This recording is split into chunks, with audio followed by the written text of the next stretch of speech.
Hey there, welcome to Board Game Hot Takes, the podcast where we give our immediate reactions to the hottest board games just minutes after playing them. My name's Tim. This is Adam. And I'm Jen. And today we're going to give our hot take review on the game we just finished playing, Agricola. But before we do, I have some poll results, but I also have some interesting facts about tonight's recording. We've got a first time thing happening here, and that is that for the first time in the history of this podcast, we have two of us recording in the same room tonight. So we'll see how this goes. It could be a mess, could be a disaster. It's like a train wreck. You want to watch it happen. Stick around. Let's see how it goes. Good luck, you guys. Are you guys sharing any equipment over there? We are. We're sharing a mic, and we're sharing one set of earbuds. Yeah. One of us has one side in each ear. There's never been a more adorable moment in this podcast history. So, yeah. That's really cute, you guys. We need to take a picture of this and put it up on Twitter because it is adorable. Jen's getting out of this frame now. Before we jump into the conversation on Agricola, I actually have some poll results to talk about and a little bit of news. We got invited by Stonemaier Games. Jamie Stegmaier reached out to us and wanted us to be a part of his annual charity auction. And what Stonemaier Games does every year is they invite 10 media folks, board game media folks, content creators, reviewers, whatever you want to call us. They invite 10 of them to basically pick a charity, and then they put up a whole bunch of Stonemaier kind of exclusive stuff up for auction. And then when people, donate towards that auction, then they're going to get that exclusive stuff, but that money is going to go right to the charity. And Stonemaier Games matches up to $1,000 for each of the charities. And I've been watching this over the last few years, and so I was excited to be a part of it. But this was by far the most money they've ever raised. And so it was really cool. We chose the charity everytown.org, which is a anti-gun violence organization, nonprofit that supports education around gun violence and understanding the causes of it and tries to mitigate some of that stuff. We chose that charity, and we got the highest out of the 10 content creators. We got the highest total bid on our auction. So it was super exciting to be a part of this. Overall, $4,500 was donated to everytown.org because of our involvement in this auction and because of the person who donated the money and Stonemaier Games matching that donation. So wanted to just shout that out, say thanks to Stonemaier Games for including us in that. And we love being a part of it. This was absolutely incredible. Thank you so much, Stonemaier Games. Tim finding a way to somehow make a charity auction into a competition, even though we did get the highest. Yes, the real winners are all the charities. They got all this money donated from mostly listeners and Board Game Geek users come on here and post how much they're willing to pay for a bunch of awesome stuff that Stonemaier Games donated. In addition to, I think every one of the charities had over $1,000 donated to them. So pretty amazing job. Yeah. Very cool stuff going on by Jamie Stegmaier using his position to help out a lot of people. Very grateful, very cool. Thank you so much. Yeah, right on. All right, so let's jump into the poll question that I asked this week. So every week, if you're new to the show, every week I ask a question on Twitter. We want people to contribute to this poll, and we're going to read the results. We're also going to read some of the responses and talk about how we feel about it. I asked the question on Twitter this week at BG_hot takes. I said, have you ever reacquired a board game that you previously sold or gave away? And here's how people responded. Yes, more than 2 was 13.9%. Yes, 2 or less was 22.4%. And no was 63.7%. And the reason I asked this question was because the game that we are going to discuss tonight, Agricola, is the first game that I ever sold in the past and then recently reacquired. And so that's why the question came up. But it seems like there's a few other people that have also done the same thing. How did you guys answer this? So I answered this one, I think it was 2 or less was one of the categories. So the one that I did sell back in the day was The Expanse, the board game. And then I played this one online with some friends and I loved it. I never had a really chance to play it. I never thought I'd be able to get it to the table with 4 players. So I rebought The Expanse by WizKids Games, and Jeff Engelstein is the designer of this one. It's a great game. It's a card-driven board game. We had a lot of fun. We played it at Palm Springs. I think everybody enjoyed it there. I got the Doors and Corners expansions. I love the intellectual property. If you haven't seen it, there's 9 books and there's 6 seasons, I believe, on Amazon. It's a great show, great books. And the game is really fun too. Production's a little lackluster. You might have to add some little stuff to bling it up if you're into production. So that's one of them. And I plan on picking up Soul Last Days of a Star again once it comes out. They're supposed to do a Kickstarter. This is Elephant Labs. They're doing a game called Organism as well. And as part of that Kickstarter or whatever crowdfunding site they're releasing on, Soul Last Days of a Star is going to be included as an add-on to that. So I'll be a grand total of 2. Interesting. I think I fall into, it looks like, the majority, and that this has not happened to me before. But I guess if we were really, we go a little bit further outside the box. I did specifically go and buy, like, it's the Pop-O-Matic bubble game. Trouble. I bought, like, specifically a version from, like, the 70s. And so I had previously had that in my collection. Like, we're talking big time strategy here. And then I also did the same thing with Hi-Ho, another classic, Hi-Ho Cheerio. And so that one was also purchased from, like, the 1978 version to make sure that my children experienced the correct version of each one of those games. So if we were going to count those, which obviously we totally would not, I understand. I would say, I fall into the majority on that one.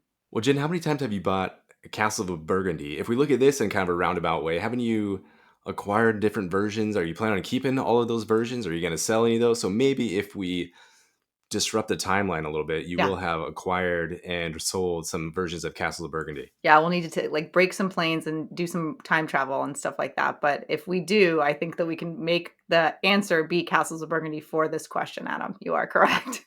All right. Whew. One of the people that responded on the poll has something I'm going to mention here briefly that's pretty similar to that Castle of Burgundy situation. But I want to go back, Adam, to your The Expanse board game repurchase that you're talking about. And I just wanted to mention, you were talking about like you need to upgrade some stuff on there. Someone actually gave me a really cool idea on Twitter, and I just wanted to call this out. It's unrelated to The Expanse, but it reminded me of it because when we played Expanse, we used your ships from Eclipse to replace the stupid little cardboard chits in there. And I was complaining about how I didn't really like the Wind Gambit expansion for Scythe, which has those big airships in it. And somebody said you should use those. They're the right colors to replace the dreadnoughts in Dune Imperium. So you can replace those little wooden ships with those big plastic airships. And I'm really tempted to do that now. So very cool. Yeah, completely unrelated conversation. I think I still have that. Nobody wanted to buy that expansion off me. So I still have the Wind Gambit expansion sit in my garage. So I'm going to have to grab those and perfect. Throw them into something. Yeah. So basically, this is the first one that I ever reacquired was Agricola, which we'll talk about later tonight and why I reacquired it. But I also have a couple other games that I have gotten rid of. Now I cull quickly. If it's a game that I feel like isn't going to get played, I just get rid of it. But sometimes I regret it, and I'm okay with that. But there's a couple other games I'd like to pick up again at some point. I'd like to pick up Outlive, which I gave to Chris at some point. I love that game, so I want to get that again. And I might pick up like Imperial Settlers and Hyperborea were the two other games that I really liked. I ended up getting rid of them because I just didn't feel like they were getting played, but I think I'd like to add them back to my collection. So there's a couple for me. Here's what some other listeners said. Chris Prime and Scott P on Twitter both said pretty much the same thing. Chris said, I'd have to get rid of a game first for that to happen. And Scott P said, still working up to actually getting rid of a game in the first place. So there's some people that have not gotten rid of any game, so they have never reacquired one. I think that's also our Chris's line of thinking too on this situation. Just acquire until he runs out of space or until some kind of threshold is met. I think he's not getting rid of anything. That's right. Board Game Chatterbox said, I have culled lots of games, maybe 30, but never reacquired one. If I ever miss something I've culled, I'll just get it in a heartbeat and not worry. It's bound to happen at some point, but I don't want that fear to stop me from keeping my collection size in some sort of control. And that's exactly how I feel. I'm more likely to just get rid of something, and then if I miss it later, that's cool. I'll just pick it up again. It's like, the great thing about culling games right now is like you can pretty much sell them for 50 to 70% of what you paid for it. And then you can probably pick it up used for the same price. So it's basically like just trading at this point. It's bartering. I keep listening to the word cull and I'm like, I feel like we're in a little bit of the Hunger Games right now. It's like a different kind of game altogether is going on when we're talking about getting rid of games. Our games are volunteering for tribute. That's right. And then the last one I'll read. So Geekery this is at Geekery NZ. So I assume they're in New Zealand. They said, does acquiring the Kickstarter version of games that you have the retail version for, then selling the retail version count? If so, 3, Hellboy, Rising Sun, and Ike. And I said, no, you're good. That's just upgrading games you love. And then he responded, haha, only played one of them so far. So this is somebody that literally like bought a game, never played it, and then actually bought an upgraded version of it and sold the other one. So yeah, you get called out for that one. All right, well, let's jump into a description of Agricola. In Agricola, players take the role of a farmer and spouse in pre-industrial Europe. You and your spouse accomplish various tasks via worker placement spots to upgrade your 3x5 plot of land. Some of these spots include actions as simple as acquiring grain, plowing a field, digging up clay, and chopping wood. But actions grow in complexity and cost as the game progresses. New actions emerge, such as upgrading your abode, adding rooms to your farm, acquiring animals, a kitchen, making babies, and building fences. A card draft at the beginning of the game may guide your strategy to most efficiently build your farm and feed your family. In this version of the game, we used a deck of occupation cards and a deck of minor improvement cards in a pick and pass phase before developing our farms. These cards typically enhance available action spots. In-game scoring is a bit complex, but typically points are earned for the most developed farm and most prized animals, and points are lost for failing to feed your family effectively. Agricola was designed by Uwe Rosenberg in 2007 with art by Clemens Franz and has had numerous publishers over the years. All right, welcome back. So we're going to talk about the gameplay and mechanisms of Agricola. Just a little bit of history, a little background here. So I've played this game about 10 times.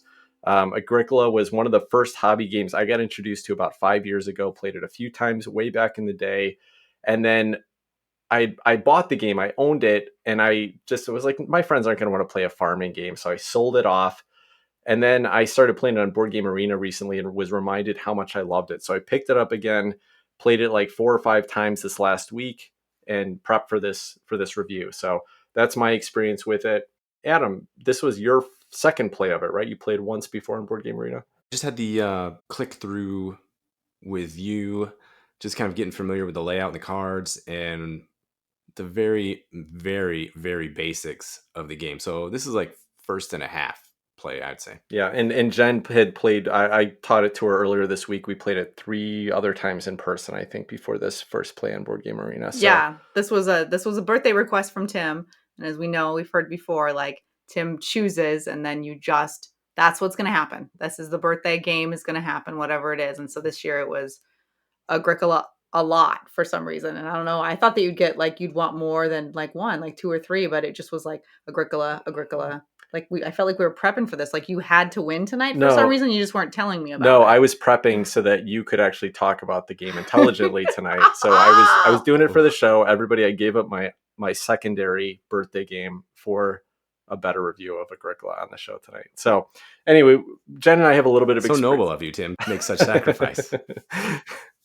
So Jen and I have a little experience. This is a little bit new for Adam. So let's jump into our the most interesting mechanisms that we have to talk about here. It's worker placement, right? And that's the same old thing. But new worker placement spots come out every round. I think that's cool. So there's an evolving state. You kind of know which ones are going to come out in round 1, but you don't know the order that these spots are going to come out in. So you can kind of plan if you're familiar with the game, but not really. You can semi-plan and look ahead and know what you want to do and develop a strategy. And you know you're going to be able to get there eventually, just not know exactly when you're going to be able to get there. So I like that these spots come out and the game evolves and there's some emerging gameplay as the game goes on. A lot of worker replacement games don't have it as well as this one does it. What I liked about this one with the worker placement, that it sometimes in worker placement games, and I'm thinking like viticulture, I feel like there's so much scarcity that I'm always behind and I almost always cannot achieve almost anything that I'm looking to achieve in a game like that.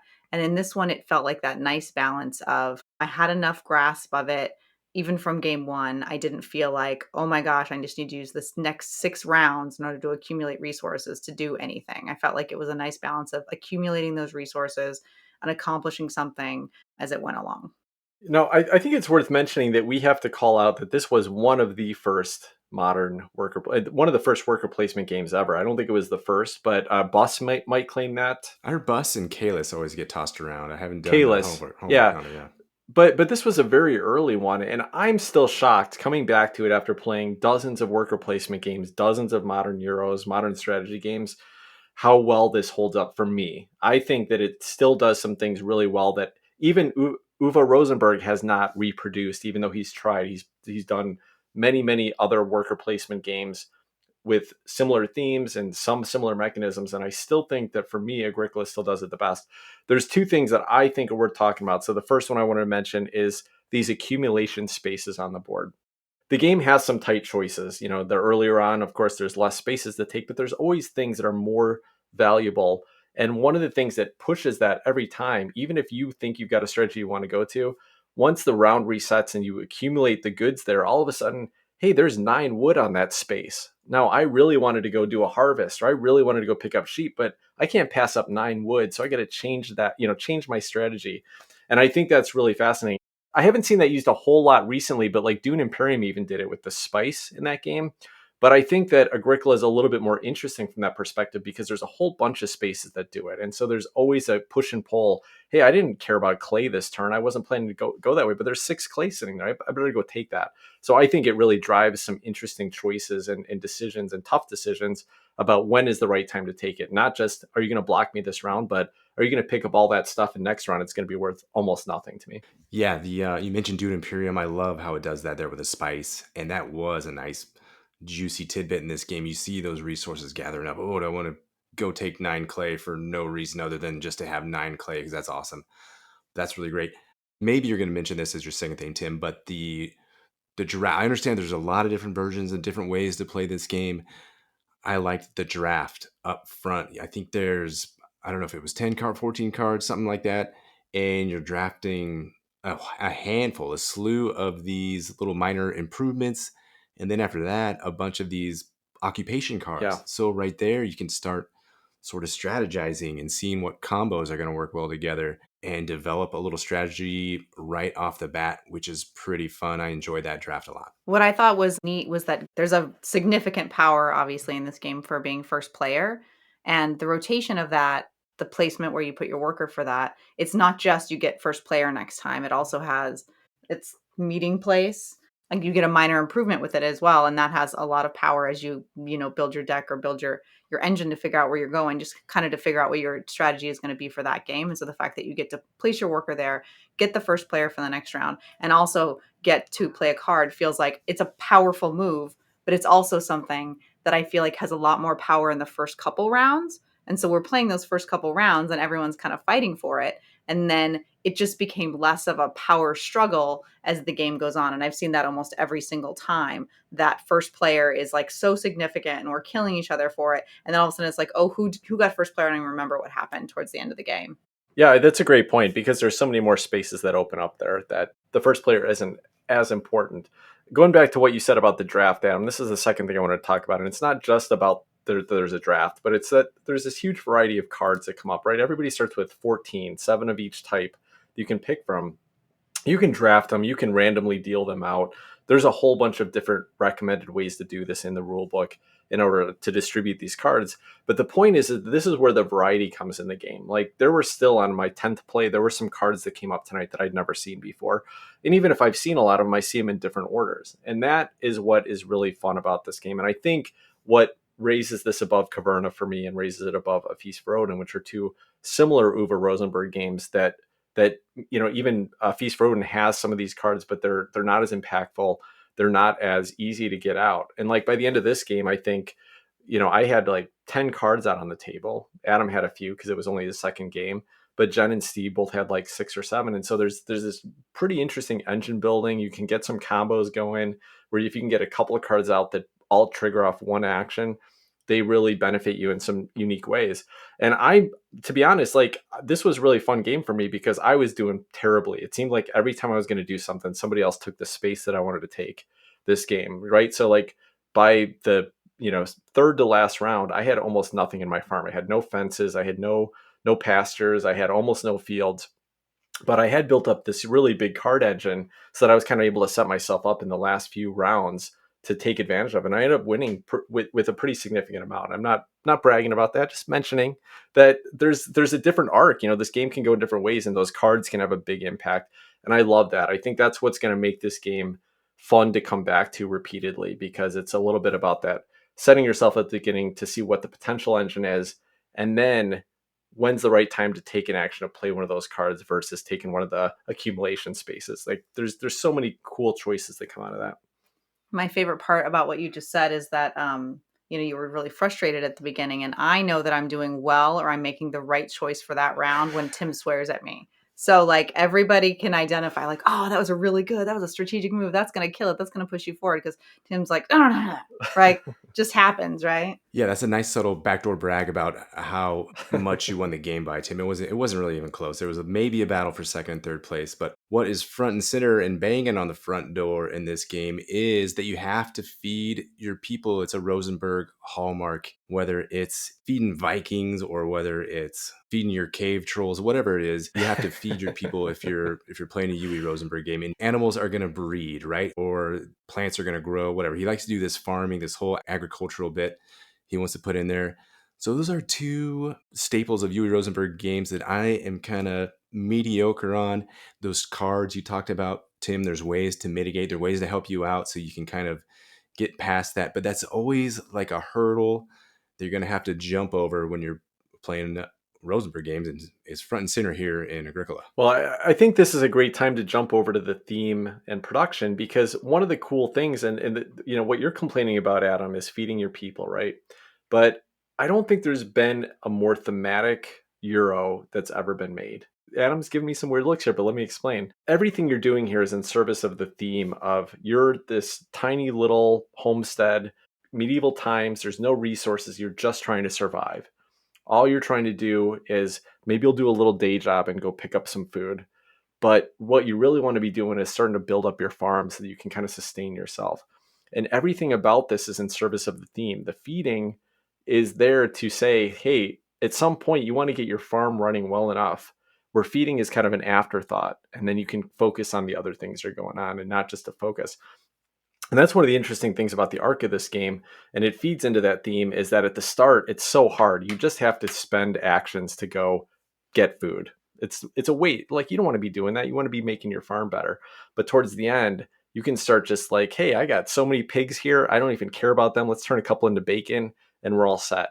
But everything about this, I mean, from the sowing and planting crops in order to generate more vegetables and grains to grow in a future season, raising animals and where they can go, like, hey, one can stay in your house with you, but you can't put too many there, so you better build some pens, super thematic, and stables to keep them out in your field. Everything about the game is all about the theme of making a farm operate. And I think, again, one of the areas where Agricola kind of beats, I mean, Cave Farmers, Caverna does that to some extent as well. But you get into a Feast for Odin, and all of a sudden you're just like, what? I'm throwing these tiles out into this big pit? Like, that's what I'm doing, right? It's more about the mechanisms. In Agricola, the mechanisms really do drive, and it makes you feel like, hey, I am building a farm. I've got these two people, this couple. But if I work really hard and I build another room up, maybe we'll have a baby, and then we'll have a third worker, but you don't get it till the next season because they got to grow up and get old enough. But then you've got that third person that's working and helping you, but now you got another mouth to feed. So that's tough. You got more, it's all so thematic, and I love how well it comes together here, even if farming is not super exciting. Oh, you nailed it, Tim. Farming is not so exciting. This is like a farm simulator. This is what you're doing. It's like a life simulator in 1600s agrarian or Europe or whatever. So yeah, it's super thematic, and yeah, you're farming, you're growing stuff, and stuff, pumpkins grow and some grains, and then you can buy a fireplace and you can turn sheep into mutton. So if that's your thing, if you think farming is exciting and you want to live that life and see what it's like to go through the struggles and the perils. But for me, I don't know, look at Anachrony. You even have to feed your people there. You have to feed them, water. And I think that's way more exciting, and albeit science fiction-y thematic. But for me, that is another thematic Euro. Barrage is very thematic. As far as replicating what you're actually trying to do, yes, Tim, I think Agricola does a very nice job of farm simulation. So I can't argue that. But the last thing you said was farming might be one of the most boring themes that's out there. What did it say above your player board, Adam? That's right. I kept scrolling down, and it's Board Game Arena just knows me. So right there on my player board, it said, "You're bored." That's exactly right. I was so bored trying to gather some clay or gather some stone or, I don't know, grow some pumpkins. Oh. So Board Game Arena's grammar is craptastic. So it was spelled YOUR, Board, but we all know that it was just speaking to Adam and having a bad day when it came to the dictionary. Well, Jen, what do you think about the theme and the production here? Like, is there anything about it that you like? Is there anything that you really dislike? Like, how do you feel about the theme and production of this game? So this theme and production are really familiar because this is the kind of game that I really do enjoy. This one, I think it probably took until this game for me to enjoy it because it felt like it was flowing and I understood it. I would say that a little bit of the clumsiness was taken away when we started playing it on Board Game Arena, and it was kind of neat to have the board light up and tell me where I could go and couldn't go. As much as I didn't like what the board was actually telling me. But I mean, I like the little things like on the like urgent need for children versus the like you can get a children with a room. I don't know what that other one was It's called. like wish for child and then Yeah. urgent wish for children or something Yeah. like that. And then like the thematic, because there's like little hearts coming out of a room, right? If it was like wish for children, and then there's like little hearts coming out of the forest when it was the I don't know, whatever one it was, but I was like, oh, that little detail was kind of neat. And so I don't know, I liked it. Again, it felt familiar, it felt homey, it felt like I can handle this. So, and as we all know at this point, like anytime I see a cow or a sheep or a bull or whatever it is in the wild on emojis in, on TV at this point, I'm just thinking, what dry Euro are we talking about at this point? So, Jen, what is it about these agritarian Euro games that do it for you? I brought this up during the course of the game. There's Carpe Diem, Castles of Burgundy. I don't know how do you enjoy this theme? I don't get it. Explain it to me. Oh my gosh, I don't even have a good answer for you. I'm not prepped for this one in any way. I guess it's the feeling of on those familiarity, being that Castles of Burgundy was the gateway drug into all this. I think that, that I enjoy it so much. Like Notre Dame, and we put on the table recently Carpe Diem. I think Tim tried to cull it Hunger Games style, and I was like, no. So that didn't end up going anywhere. And I don't know, because when I'm looking at that huge pile of games, I think that's what I want to wrap my head around at that point in time. I'll have to get back to you on the whys, but I know that it makes my brain feel good. Therefore, I participate. Okay. Yeah, I think, Adam, what the reality is that it's not about the theme. It's about the mechanisms. And these games, these Euros, these classic Euros have amazing mechanisms. They're fantastic. House of Burgundy, Agricola, these are games that have withstood the test of time. These are still in the top 30 games of all time on Board Game Geek for a good reason. It's because they're freaking great games. And I think Jen just feels it, right? And I don't even know, like, I'm not going to speak to her final thoughts on Agricola specifically. You're saying, why are you drawn to the theme? I don't think she's drawn to the theme at all. Maybe Jen could disagree with me. I think I've introduced her to some games that are fantastic, and she's willing to look past the theme because the mechanisms are amazing. And that's why I do too, right? Like, I don't really want to play a game about farming. It doesn't get me excited. But I love that the farming theme comes through here. If I'm going to be playing this mechanical game, I love that I can feel the theme in it. And I love that it has all these hints. What would it be like if you were trying to raise this farm up? So I like that. And so I think that if we went back for a second, maybe if all the listeners want to go back a couple minutes and listen to Tim's passionate description of farming, they might disagree with what you said, especially considering like that a vegetarian just like wax poetic about throwing a pig into the fire and creating bacon. So I don't know. I don't know if I 100% agree that you're not feeling this theme in some way. Yeah, well, I can also wax poetic about time traveling and stealing water so somebody else starves in Anachrony, but it's not that I actually want to starve somebody from water. It's like the theme carries through, and I think it tells a story, and I think that's interesting. Okay, I am being a little unfair here. I do have my raised planter beds in back. I'm growing tomatoes. I'm growing little sweet peas. Made some tomato soup with some like peppers and all this stuff that I grew from my back, and it was amazing. So that is pretty freaking cool, actually. But you know what? There's like 1,000 games about farming in Europe. So I don't know. And there's just as many games with great mechanisms. I feel like you're hiding all these beautiful production games with fun mechanisms from you're just keeping her in the dark about these other great games. Tim, what's the deal, man? Show her some Smartphone Inc.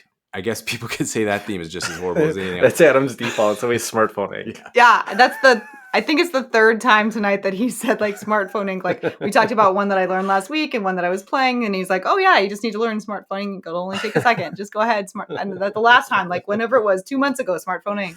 No, listen, I mean, I get it, right?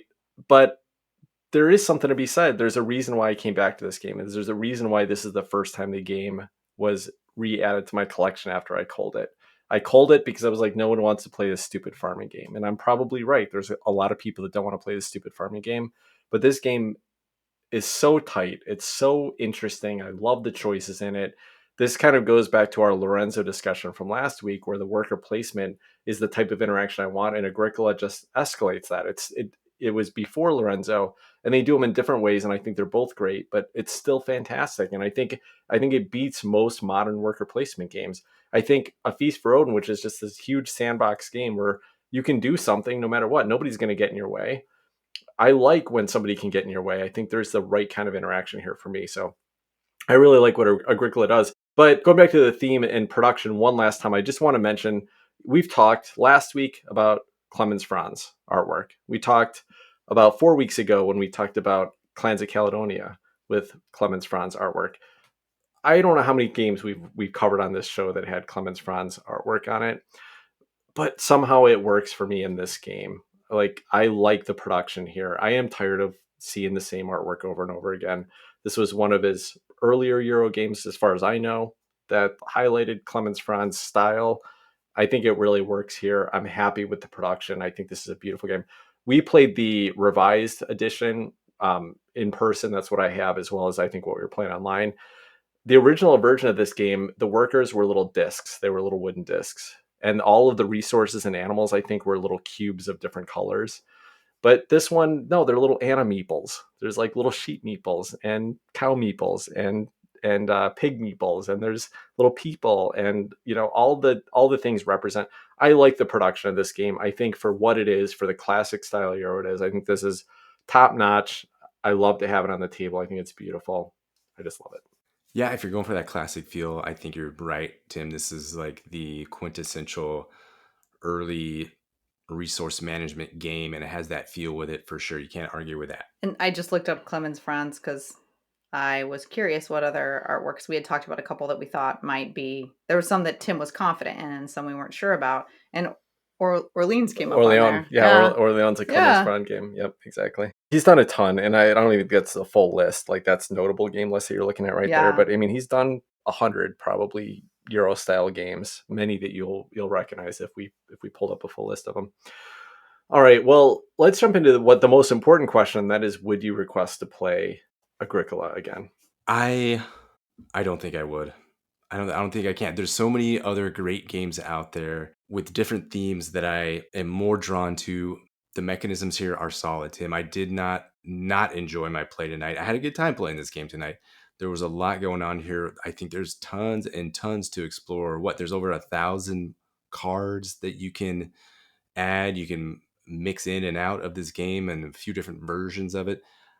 So there is tons here.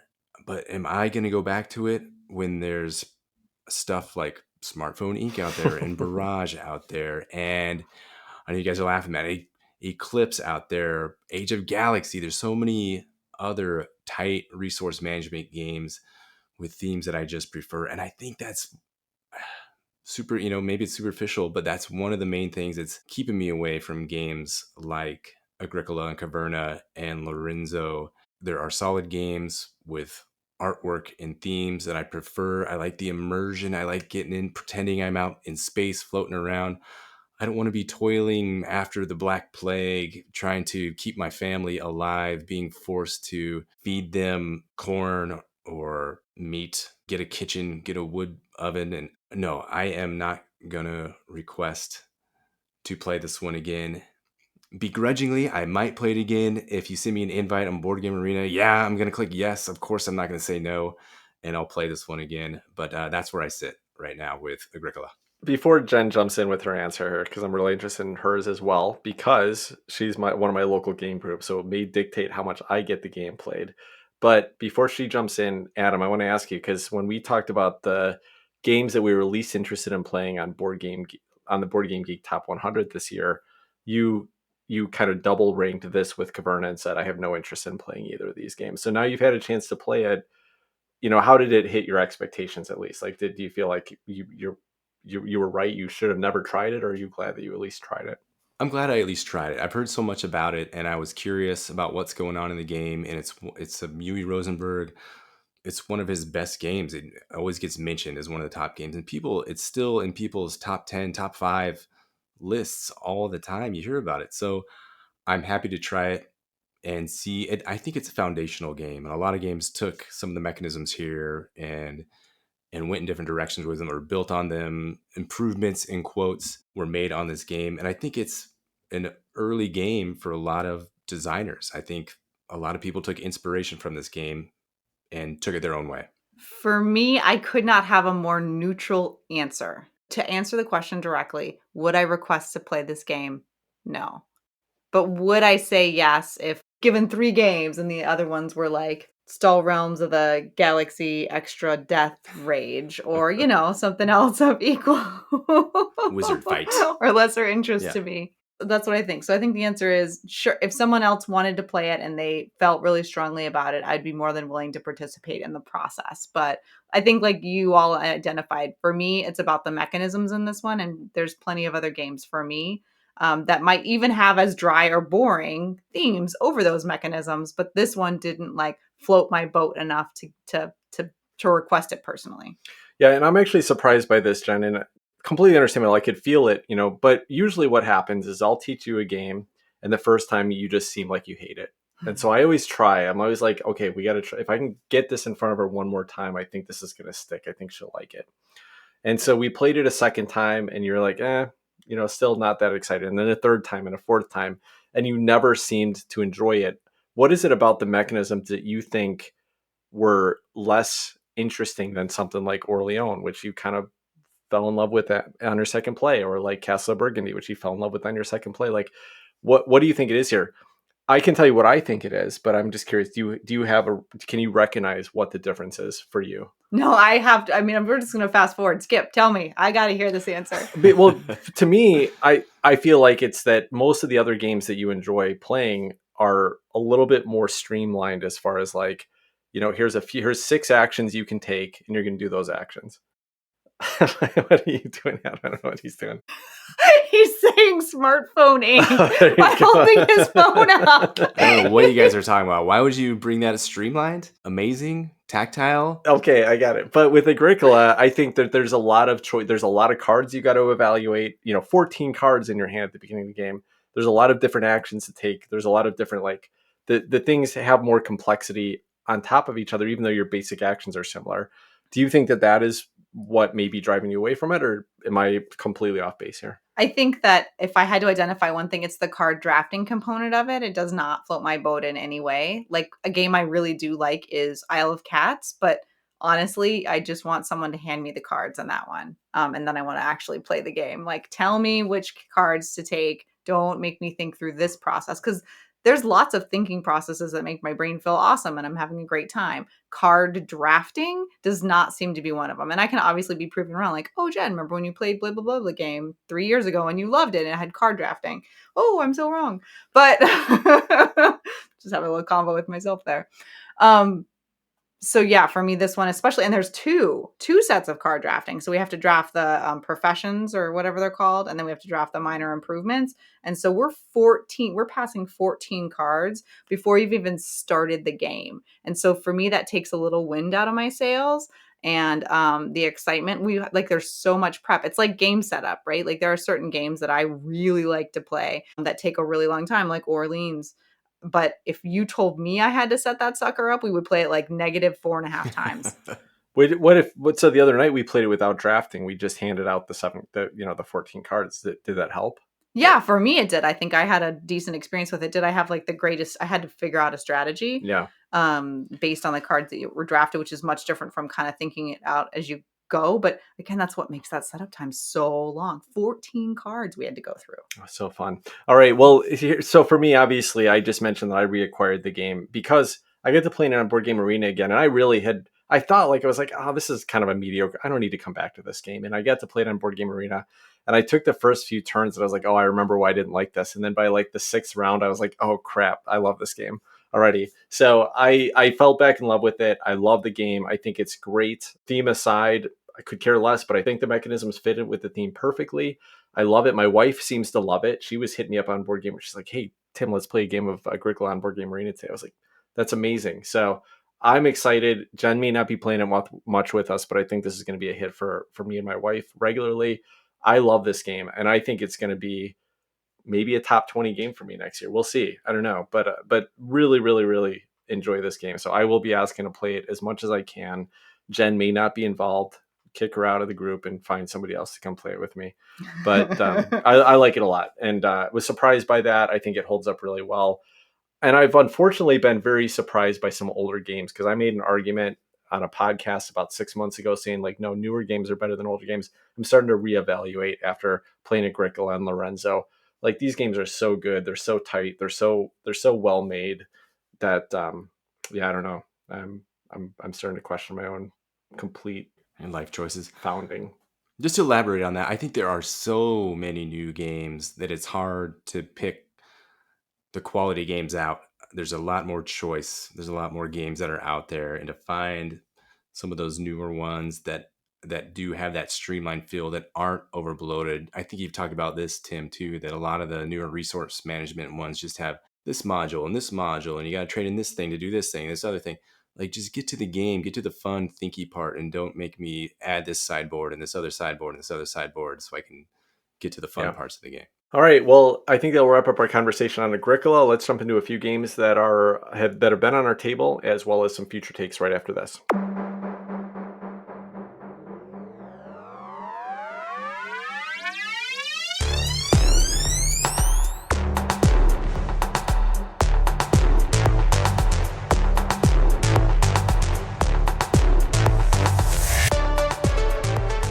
All right, welcome back. The game that we've been playing, Tim, that I want to talk about, that Chris Prime, I don't even know his real name, but Chris Prime, one of our listeners and one of our friends that plays games with us and has introduced us to a bunch of games, including this one, Gang of Dice. This is by designer Rainer Knizia, so Chris is already not going to like it. The artist is Odang. Publisher is Mando Games. This is strictly a dice game, and I heard that Rainer Knizia was a math guy, and this shows that off hardcore.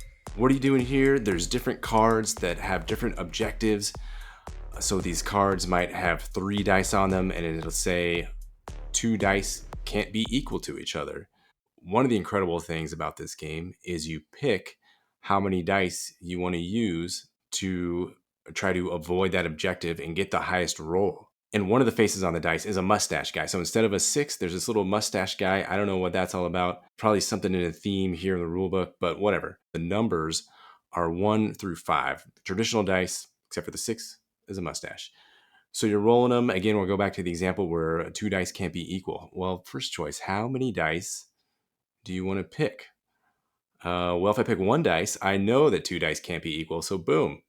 Maybe I'll just do 1 dice and I'll roll that and I'll get a 3. I get 2 chances to re-roll, Yahtzee style. How many times I want to keep rolling, or I just want to stop right here. So a little bit of pressure luck too. So that's boring. Now let's say I want to try 2 dice instead of 1. You can't do this in the game, but let's say for this example, I started with 2 dice. Oh, I got a 4 and a 5. That's pretty good. That's 9. The highest possible score in this scenario is in fact a 9, because a 5 and a 5, that's 2 dice equal to each other. Well, no, that's not the highest. What if you had 3 dice? You could get, I don't know, 3, 4, 5. a 4, a 5, a 4, and a 3. So there you go. Do you want to keep pressing your luck? So the first choice is how many dice do you want to choose? I think that's freaking amazing. A lot of these cards are fun. So one of them is you can't have a 1, a 3, and a 5 by the end of your 3 rolls. So some of them are instant boom, and you're out, you bust. But some of them are you get to roll all 3 times, up to 3 times, and see if you can avoid that condition. So I just think it's great. So I don't know, there's a series of how many cards, Tim? I don't know how many cards, 20? I think it's like 13 cards or something that you play through. So there's all these bunch of cards. I think they're in a random order. You're trying to get the highest value out of all your opponents. And if you do, you get to collect, you win the dice from all your opponents. It goes into your stash. And at the end of the game, whoever has the most dice is the winner. Is that right? Yeah, that's right. Yeah, that's what's cool about it, right? So like when you win a round, if you're first of all, if you hit one of these conditions and you fail, you're out. You're out of the round. But whoever ends up having the highest pips, right, wins, but they get all of the dice that everyone bid that round. So if you bid 2 dice and you managed to win, you're the only one that didn't bust. But 3 other people bid 5 dice each. You just walked away that round with 17 dice to add to your original, I don't know, 25 or 30 or whatever you start with. And so the game is going to be played, and every time that you lose dice, you're down further. If you run out of dice completely, you're just out of the game. But at the end of the game, whoever has the most dice is the winner. So it's like super simple components. It's big handfuls of dice that you've got available to you. If you win, you get more dice. If you lose some dice, and you just want more dice. It doesn't feel like a Reiner Knizia game at all. It's just this fun little light push your luck dice game, and it's such a blast. It's so much fun. See, I think it does feel like a Reiner Casey. He does a lot of these games that are based on fun, probability, fun choices, simple choices, but really involve a deep understanding of probability and statistics, right? So you got High Society, same way, it just goes around the table with these little. Anyway, take a look at High Society. I get a similar feel from that. It's just a quick 20-minute game. Here he does it with dice. I think this game is absolutely amazing.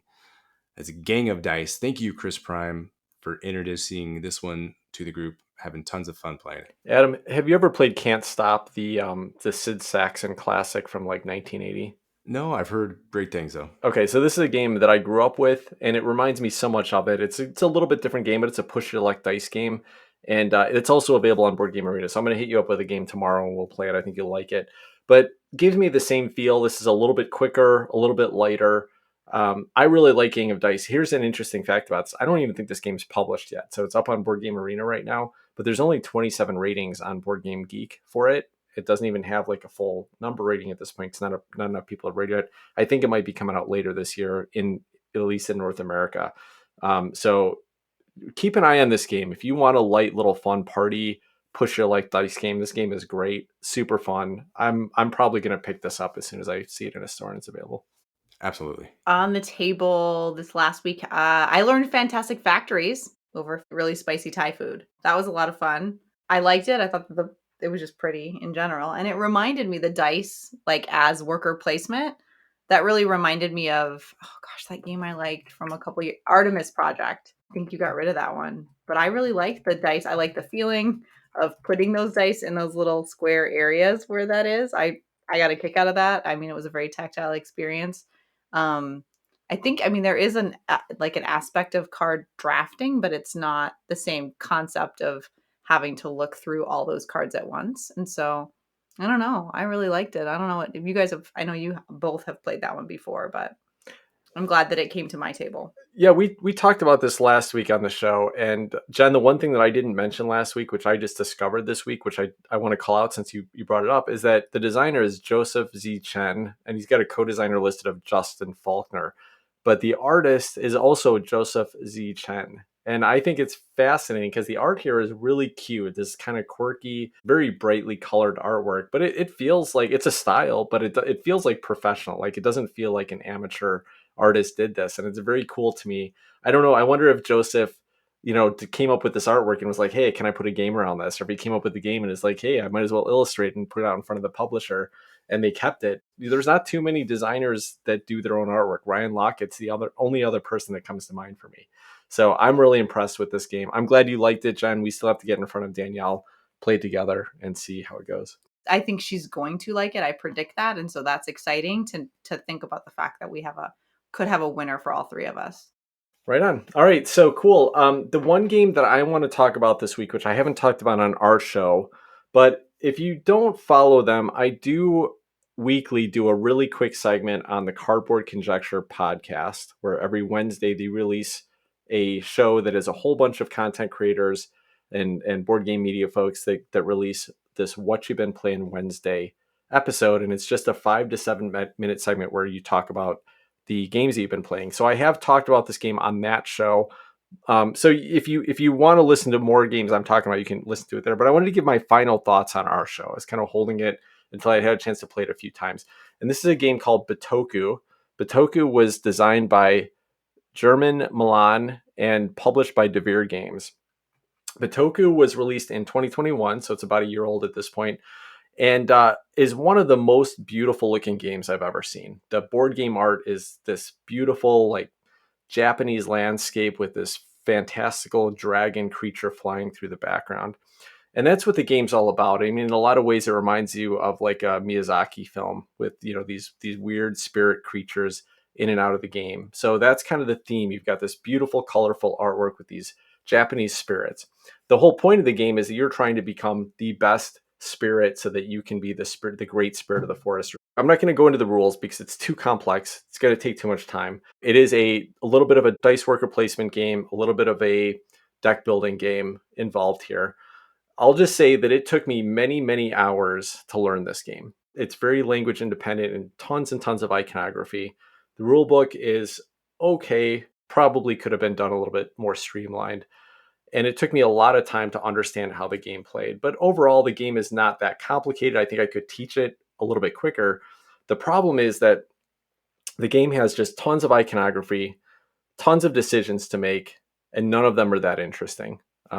Essentially, on your turn, you're going to play one of the cards out of your hand, or you're going to take one of the dice that was next to the card you just played and place it on the board, or you're going to take one of the dice that you previously played on the board and move it to another region of the board. There's a little bit of a race to try to do that first, but I mentioned it's a deck builder. Here's my first problem with it. You can get other cards during the course of the game, but your starting deck has like 8 unique actions in it, and that's it. So if you add another card to your deck, it just does one of those same actions with an extra little bonus on it. There's no fun, interesting, different decisions that happen there. So deck building's not that fun. The worker placement is okay. A little bit of like the stronger dice pips that you put out on the board, the better benefits you're going to get from them. But I just didn't find it that interesting to go through that process. And when you're setting up the board, again, one of the most beautiful presentations I've ever seen. You have these different resources, or these little wooden resources. One of the resources is a screen printed sake bottle, for crying out loud. It's so cute. Like there's so many cool little components, beautiful artwork. But you set up the board and there's like maybe 8 different regions of the board where you have to like set them up with tiles. Maybe it's like 5 tiles randomly chosen. And so if you buy one, there's a little market on all of these different regions of the board. And it's just like all of this stuff to make decisions that aren't that fun. Okay, I could pay one more resource to get one more component that's one space over from the one on the far left, but it doesn't do that much different. And there's a little bit of set collection. That's partly why you do it. Just a whole bunch of stuff happening. None of the decisions that fun. I played it a few times, learned the solo mode, which was the biggest like pain in the butt I've ever done trying to learn a solo mode. It was so hard to do. I finally figured it out, finally got into the flow of it. And I didn't want to go back to that. And I was like, I'll save it. Let me teach it to some people. And then every single time I thought about bringing this, I was like, I'd rather be playing so many other things than go through the toughness of teaching this game. And it's so hard because it's such a beautiful game, but it's on my trade shelf. I did not think this game was worth the overhead. I don't think the decisions are interesting enough. I think the presentation's gorgeous. I don't know who this game is for. It's not for me. So Bitoku is leaving my collection. I'd be interested though, if any of you listeners have played it and really like this game and think it, I don't know, fires a different game in your collection. I'd love to hear what that is, because I think this game succeeds on its production alone, and it may be worth going in that, if you like the production, if you like the theme. But otherwise, I would probably stay away from it. Did you make it through a whole game of this, Tim? Or did you get like... Yeah, I played a couple of games. I played one two-handed just to learn the rules. And then I played a couple solo-only games. And I just couldn't bring myself to waste somebody else's time to teach it to them and try to play through it.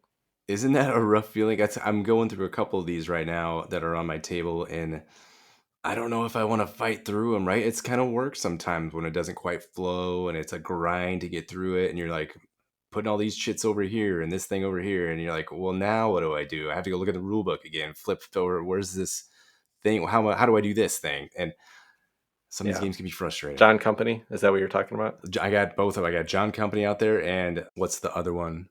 They Live. Okay. Yeah, both ones you've mentioned. Yeah, recently. So both of those are out there. There's a lot of stuff going on here, and Whew, I don't know if I'm gonna make it through. I hope I Yeah, do because it's supposed to be a good game, and it's just a struggle though. Sometimes, limited time is a limited resource, so we'll see. it's hard, right? Because there can be some reward of like really getting into and learning these really heavy, tough games, and sometimes they pay off. But it's like I think that's one of the things. Like you have to make a decision. Like, is it worth all of this effort? Does it pay off everything you have to go through? Bitoku's not like something like Gaia Project. That's fairly heavy. I think it was more. I think it's weighted heavier, but I think it was much more understandable and much more fun to play than Bitoku. And so I think there's like a value for the weight you're putting into it and the time you're putting into it, and that's the trade-off there. And I don't see that coming from John Company when I looked at it. I'm surprised they live is that much effort, but it's probably just clunky, probably not that streamlined. There's just a lot of components Yeah, all over the place, so we'll see if I can get it organized and get it going here. But yeah. hopefully, it's a little more streamlined. All right, cool. So Adam, you had something else you wanted to talk about a future take tonight? Yeah, there's a game on Kickstarter right now, and it is called Frozen Frontier. That's by Cosmodrome Games and Arcane Wonders. So clicking through Kickstarter, normally I wouldn't care, but I saw that Cosmodrome Games title. I was like, what other games do I know that are made by Cosmodrome Game and Arcane Wonders? Smartphone Inc. Of course, one of the best games of all time. So that got me interested. I started digging around. I looked at the designer here, Andrei Kulipov. He is buddies with Ivan Lashin, a designer of Smartphone Inc. and Furnace, and also Little Smartphone Inc., the card game. I think he kind of consulted with him and has been working on this game for years. I read a little bit about the designer diaries and what he was looking to accomplish here. Anyway, the theme, people squandered Earth, right? There's no way that could ever happen. But in this scenario, that's what happens. And they got to go find these wormholes. They find this other planet, inhospitable planet. That's the theme. And what you're going to do is some brass type actions. You've got hand management. Everybody has their own market board, similar to brass, except as you're pulling cubes off, that kind of unlocks stuff. That's your income when it gets to the end of the round, I believe. So you're pulling cubes off, you're putting them out there in these different areas in this inhospitable planet. You go to the income phase. Some of these cubes go back and they trade hands. There's a little bit of positive interaction. So you have to work together in some regards for everybody to stay alive, but it's still competitive. A little bit of area control, area majority. The cards here, as I understand it, are a little less restrictive. It looks like a light rules overhead with a lot going on, highly economic game that seems right up my alley. So I'm looking forward to this one. There's about 6 days left on Kickstarter. So maybe the Kickstarter will just be ending when this episode releases. I'm sure there'll be a late pledge. If you're interested, take a look. Right now, this is a weight at 3.67, so not too heavy. And like I said, it seems like it's going to flow pretty nice. They're being honest about the playtime at 120 to 180 minutes. So I'm looking forward to this one. If that sounds cool to you, take a look and read about it. They can describe it much better than I can to you. That's Frozen Frontier, Cosmodrome Games, and Arcane Wonders on Kickstarter right now. Well, the worrisome part is that if they say 120 to 180 minutes, but it's actually like an hour or more, Right? What if they're being dishonest about it? Then more we're hosed. than No, when you mentioned this, you texted me about this game, and this is by Cosmodrome, which has made. You mentioned Smartphone Inc., which we love, Aquatica, which is just a Aquatica. really cool production and game. Furnace is really interesting. So unique mechanisms, cool productions they make here. So I checked it out, and I got to tell you that the table presence of this game could not be less interesting to me. Now I know this could be a prototype version, but there's nothing at all that gets me excited here. So for me, this was an immediate turnoff. I have no interest in looking at it further. I'm really interested. Like obviously, these guys have produced some really cool games, so I'll be interested to. I'm sure you're going to back it, Adam. I'm sure you probably get your finger on the pledge button, and maybe you'll back out last minute. We'll see. But if you do back it and we play it at some point, maybe I'll be surprised by it. But I don't see anything here that really gets me excited other than the publisher who has done some pretty cool stuff. Well, I'm excited to prove you wrong about this one, Tim. All right, sounds good. All right, cool. Well, I think that will wrap up our episode of Board Game Hot Takes, although I do have one final note tonight, and that is that we got a really nice review on Apple Podcasts, and this was Apple Podcasts in Sweden. I think this is the first Apple Podcast Swedish review that we've received. As far as I know, I can't really see Swedish reviews on Apple Podcasts, but I got a notification about this one. So I'm going to read it. And this one starts out great. 5-star review. And here's the title. Despite everything, it's great. That really sets us up for some success. But let me read it here. So what they said was, why despite everything? Well, they're basically the polar opposite of me. They hate Marvel United, a top 3 game for me with 100 plus plays. They love Terraforming Mars, a bottom 3 game for me that I dread playing every time. At least one guy hates co-ops. Co-ops make up 80% of my collection, are my favorite type of game. They love Euro multiplayer solitaire games. I want as much conflict as possible games, and I'm quickly bored by MPS. And dislike Rising Sun, a game that blew me away because of the incredible negotiation and bluffing aspect and is my favorite conflict game. Despite all this, I still listen to this podcast. Why? The hosts are interesting and their banter is fun. They have reasonable, non-hyperbolic discussions about stuff they like and dislike. And basically, the podcast is just fun to listen to. So despite everything, it's great. This is by Nevermore, again in Sweden. Yeah, you kind of nailed us, except I just want to point out that we all hate co-ops. Only one of us likes Euro multiplayer solitaire games. So you're maybe halfway there. And only one of us really didn't like Rising Sun. So, there's some shared interest here, even if it doesn't. He nailed the Marvel United thing. Nevermore, thank you so much for this review. This is really nice to hear. Love to see these great reviews all over the world, no matter where they're coming from. So glad you stuck with us, even if making me mad sometimes. All right. Well, thank you, everybody. If you would like to follow us on Twitter, you can find us at BG_hot takes. Until next week, take care, everybody. Bye-bye. Thanks for listening.